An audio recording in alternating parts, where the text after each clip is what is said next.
Detroit, stand the fuck up. Let's go. Football is back, and the Lions came up with a roaring opening statement against the Kansas City Chiefs, winning 21-20. Obviously, the Kansas City Chiefs are missing Travis Kelce and Chris Jones. And talk about Travis Kelce, for those who haven't known, he hyperextended his knee on Tuesday and he had to miss the opening night game.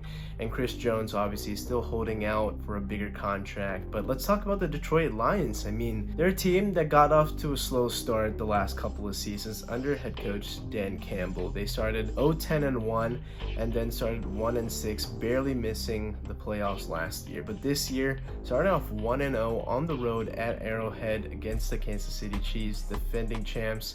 That's a really good statement win right there to put their team on the map. I mean, the fans have traveled to Kansas City. You saw silver and blue out there pretty well amongst the Kansas City faithful, and also Ford Field is actually selling out pretty well for road games for the fans who attend there.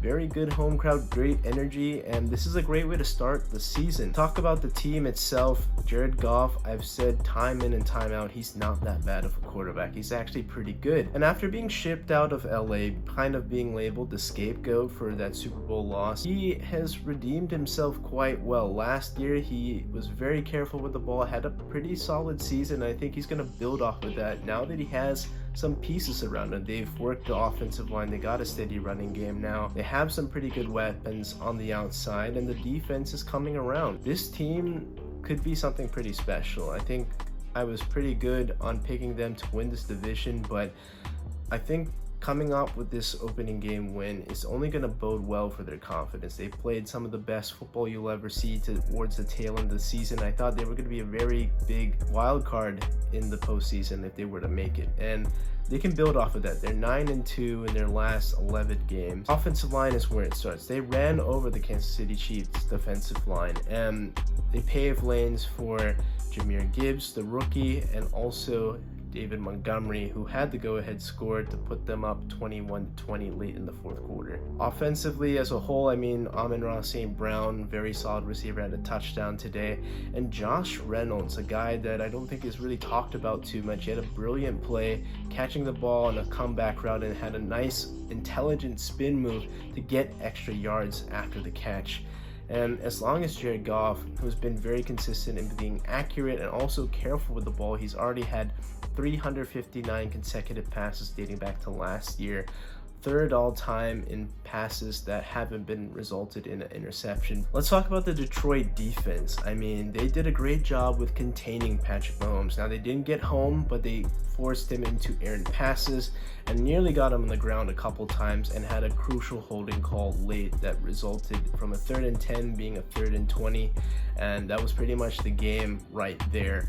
The secondary, I mean, CJ Gardner-Johnson coming in from Philadelphia adds a veteran presence to that secondary and is going to be very good to mentor young safety Brian Branch, who had a spectacular debut intercepting Patrick Mahomes and taking it back for a touchdown. I mean, you can't write a better debut to the NFL than that.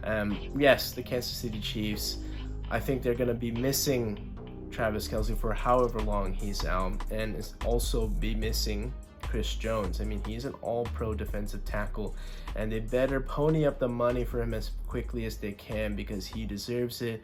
And whatever it's going to be, it may be even north of what just Nick Bosa signed earlier this week, but he's well worth it because they've really missed him in days like today. Also, they had issues with their pass catches and skill positions. 2 drops from Kadarius Toney were really deflating for the Chiefs offense. The first one resulted in a pick 6 from Brian Branch, and the second one was a near first down. It would have been an easy first down to get him into field goal range, but then Sky Moore had a crucial drop as well on a 4th and 25 that would have resulted in a first down.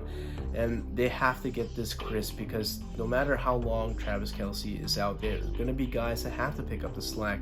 Travis Kelce is the engine or the best pass catcher that they have, but there need to be other guys that can step up when he's covered or when he's not available to suit up as well. And that's going to be concerning because Kansas City does travel to Jacksonville next week, and I'm assuming they'll take care of business against Indianapolis on Sunday, and they definitely cannot fall into an 0-2 hole to start off the season. It'll only add to Chris Jones's leverage if he were to sit out the game as well. So big concerns already for the Kansas City Chiefs, but let's not hit the panic button just yet.